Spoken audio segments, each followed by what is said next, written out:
So that's some of the Yu-Gi-Oh! That the world never saw. Hello everyone, it's Dylan from Yu-Gi-Oh! Everything, and welcome back to another video.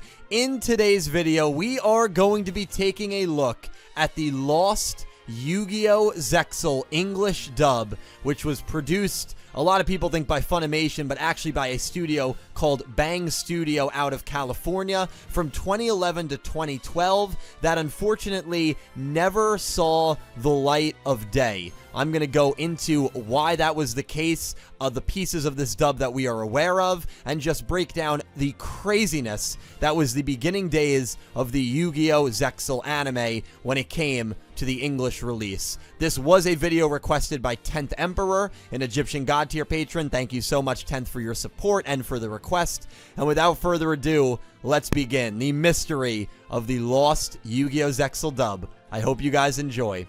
If it was not for Christy Reed speaking at Armageddon Expo in New Zealand on April 21st, 2012, there is a good chance that we never would have known this Yu-Gi-Oh! Zexal dub even existed. In fact, if it was not for this user, Luka Arambasic, who posted this video on October 21st, 2012, which I will have linked down below, we also would never have known that this Zexal dub existed. This convention was the only time that we ever saw scenes of the Lost Zexal dub. Now, we have to rewind a little bit to catch you up to date, because I'm sure a lot of you are saying, well, what even is the Lost Yugioh Zexal dub? As I'm sure most of you already know, 4Kids was the dubbing company that produced the dub for Yu-Gi-Oh! Duel Monsters, GX, and 5Ds. They changed their name to 4K Media because they became a direct subsidiary of Konami after a lawsuit occurred between them, TV Tokyo, and ADK, which are the parent company of NAS, Nihon Ad Systems. The lawsuit came at the end of 5Ds, and that was a big reason why 4Kids never finished the English dub of Yu-Gi-Oh! 5Ds. TV Tokyo and ADK believed that 4Kids was stealing money from them, essentially. They were underreporting their earnings, and they owed them close to $5 million in earnings from the Yu-Gi-Oh! IP. While this lawsuit was being filed, 4Kids filed for bankruptcy, basically saying that they just didn't have the money to pay for that lawsuit, and they didn't really have money anymore. I mean, that's what happens when you file for bankruptcy in most cases. The lawsuit ended up getting settled later on, but what was happening while this lawsuit was in process is absolutely baffling. ADK and TV Tokyo were so confident that they were going to win this lawsuit, which would have stripped away the rights of Yu-Gi-Oh! From 4Kids and from the New York City-based dubbing company, that they made a deal on the side with director Christy Reed to produce their own Yu-Gi-Oh! Zexal English dub over a 6 to 8 month period starting in June 2011. It was contracted out to the LA-based Bang Zoom Entertainment, and according to Christy Reed, 26 episodes were fully localized, which included the addition of a new musical score, comedic sound effects, and retouched animation, including a unique opening, which I am going to play for you a little later on in this video. However, it's important to note that Christy Reed, Johnny Young Bosch, who would have voiced Yuma, Vic Mignogna, who would have voiced Shark, and Richard Cancino, who would have voiced Bronk, were all working on this dub while they did not have the rights to do so. They were literally betting that TV Tokyo and ADK were going to win the lawsuit. That was going to be the only way that this dub would ever be allowed to be released, and they would be able to get the rights of Yu-Gi-Oh! Because while the lawsuit was going on, 4Kids still owned the rights to Yu-Gi-Oh! And as the end of the lawsuit was coming to a close, Christy Reed started to realize that ADK and TV Tokyo were actually not going to win this lawsuit. So we went through into 26 episodes. We stripped out all the music, we recomposed to picture, we wrote a theme song, Johnny came in and sang the theme song. This is about 8 months worth of work. And then about the end of the 8 months, it became kind of clear that we were not going to win the lawsuit. That 4Kids had really lawyered up well, and they have a good team of lawyers. After the lawsuit was settled in 4Kids' favor, 4Kids became 4K Media. They were bought out by another company, and they became a direct subsidiary of Konami. And Konami decided they wanted to continue to make the English dub through 4Kids, meaning 4Kids and now 4K Media never lost the rights to dub Yugioh Zexal, and so TV Tokyo and ADK ended up telling Christy this. And then the lawsuit sided the way that it sided, and essentially we were told, this is your project, put it on a shelf, and don't ever let it see the light of day. So this is what we brought here because I just got so bummed by that. 26 episodes were fully dubbed by Ms. Reed and her team over at Bang Entertainment and will never see the light of day, which is just absolutely insane to me. Now, I do want to preface, I'm sure Ms. Reed was paid. I'm sure the voice actors were paid. I'm very confident that they were. Otherwise, what was happening would have been very, very wrong on many different levels. But imagine being an artist. Imagine being a sculptor, and someone says, we're going to give you a lot of money to sculpt a brilliant, beautiful statue that is going to be displayed in the middle of Times Square for the next 20 years. Of course, the money is nice, and imagine if at the end of that project, after 8 months of your hard work, dedication, and outpouring of love into the project, they turn around and say, well, we still paid you the money for it, but there's been a change of plans. We are no longer allowing you to display that statue in Times Square. In fact, you can't display that statue anywhere. We're putting it in a warehouse for it to never be seen again. Sure, the money is nice. You got paid for your work, but the passion, the dedication to that project, and knowing that it's never going to see the light of day is absolutely crushing.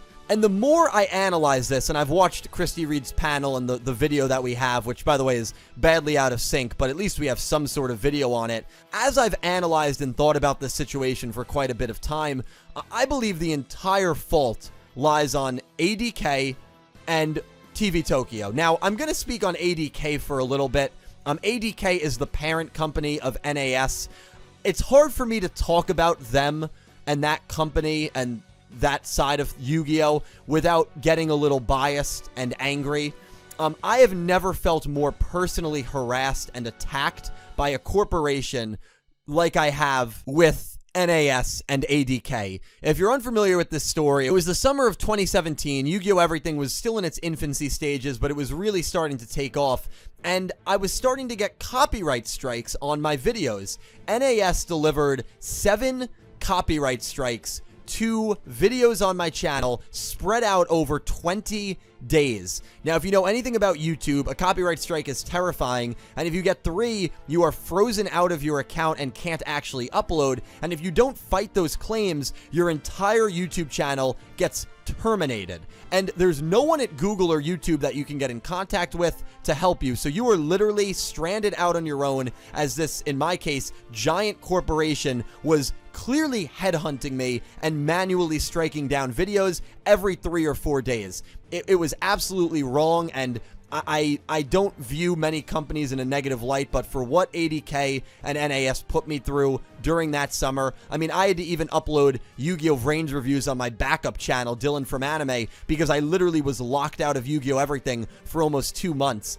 ADK and NAS put me through a lot that summer, and so I don't really have much of a positive image of them. If you're wondering how it got resolved, I literally fought every single claim, and after YouTube reviewed it, I won every single claim. ADK nor NAS took legal action, so the videos were reinstated, and the copyright strikes were revoked, and after surviving the clearly coordinated and attacked onslaught by that company, Yu-Gi-Oh! Everything, the channel, as you can see, survived. And what's very hilarious to me, NAS and ADK left Yu-Gi-Oh! After Vrains. They're not part of Sevens. So actually, this channel outlasted NAS when it came to Yu-Gi-Oh!, which, you know, I'll always smile at. But anyway, I'm getting a little off topic. To get back to the main point of why I'm bringing up ADK and NAS and my personal experience with them, the amount of arrogance to believe you are going to win a lawsuit to the point where you literally hire an entire team to dub 26 full episodes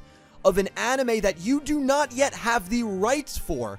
and they are paying money for that dub to be produced because they are that confident that the rights of Yu-Gi-Oh! Are going to be revoked from 4Kids due to this lawsuit, and they are going to get the rights to dub the show. They are that confident. I mean, that is absolutely insane to me. That is like me getting a fortune cookie, having my fortune read, "You are going to be a millionaire in the near future," and then going out the very next day and buying a $600,000 house, no down payment, with the idea, you know, I believe that fortune cookie. I think I'm going to end up winning $1 million. Are you kidding me? That is the craziest thing I have ever heard.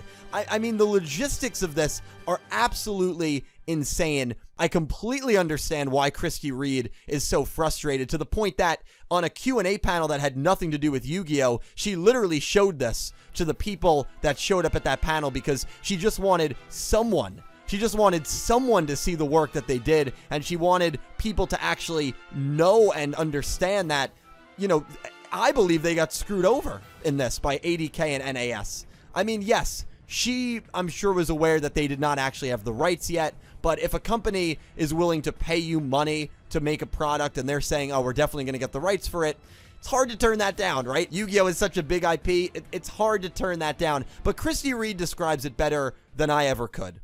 So, I have never heard in the history, I've been doing this for 10 years, I've never heard of a clusterfuck of this nature happening.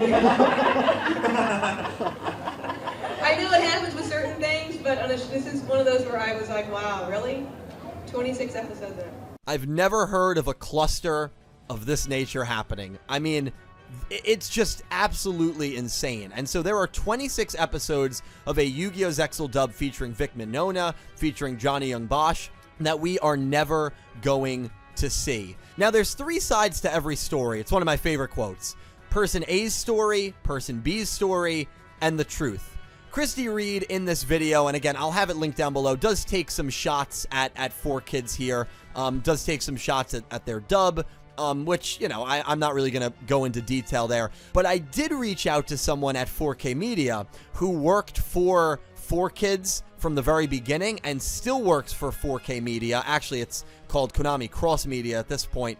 And this is what they had to say. The source, of course, wants to remain anonymous, and they told me, paraphrasing here, that they never had the rights. They being ADK, TV Tokyo, Christy Reed, everyone who worked on this dub. Konami assured us that we would still be the company producing the Zexal Dub, and that was never in question on our end. They went ahead and made it because they wanted to try and pressure Konami to green light them while the lawsuit was going on, and Konami refused. So according to this anonymous source, which, trust me on this is someone that I have a great amount of admiration and respect for, a person who is very high in character that I have met many times and had many conversations with, that has worked behind the scenes for this studio since the early 2000s. They are saying that 4K Media was never sweating. They knew that they still had the rights, and until that lawsuit was resolved, which they were very confident they were going to win, and they did end up winning it, they knew that they were going to be dubbing Yu-Gi-Oh! Zexal the whole time. So it's funny looking at it from these two perspectives. You have Christy Reed's side of it,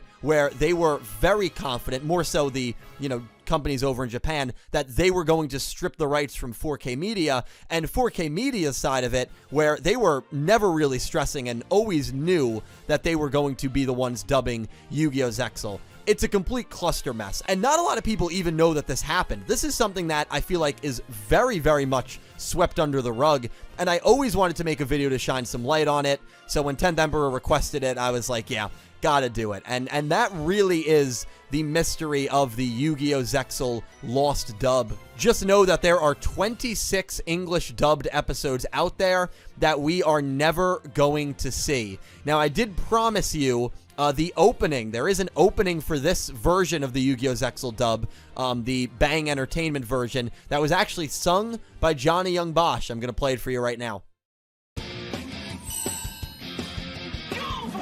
Never giving up, never giving in. I'm with my best friends, and we're here to win. We've got each other's backs, we can do anything. So we go for it. Yu-Gi-Oh! Go for it. Don't ever give up. We've got a reach for the sky.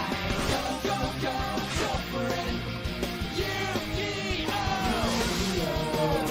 Go for it. Yu-Gi-Oh!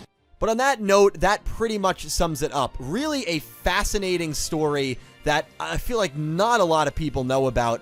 And if you guys know any more details, please let me know. But besides this 38-minute video of Christy Reed's panel at Armageddon, I don't think there is any interviews or details that exist about this topic outside of this video. I think this video is it. So let me know your thoughts on this down below. And I'm sorry I couldn't get more quotes or more statements. And I'm sorry I can't release any names of people that I spoke to at Konami Cross Media, but obviously they want to remain anonymous, and I think that's very understandable. So let me know your thoughts. I really hope you enjoyed. I hope you learned something new, and I am very excited to talk to you all down below. Thank you so much for watching. And a special thank you to my Platinum tier patrons, Horace Maye, Goosey Q, Panther J, Blue Maiden 28, Jarrett Buller, XLayer64, Brandon Gomez, and TenjoKogamiZaizen, and to my Diamond tier patrons, Jesse Wood, Latrell Smith, and Anime Kaput, and to my Egyptian God tier patron, XZ's Lover 104. Thank you so much to everyone who supports me on Patreon, and to everyone who is a YouTube channel member. You guys help me out tremendously. I stream on Twitch. Actually, every Sunday I am doing a Yu-Gi-Oh! Arc 5 watch-along. If you're watching this video within an hour or two of it being uploaded, I'm probably still live over on Twitch, so come by, watch some Arc 5 with us. I'm on Instagram, I'm on Twitter. Links for all of that is down below. Thank you all so much for watching. You are all amazing. Thank you to 10th Emperor for being an Egyptian God tier patron and for requesting this video. I will talk to you down below, and I hope you have an amazing day.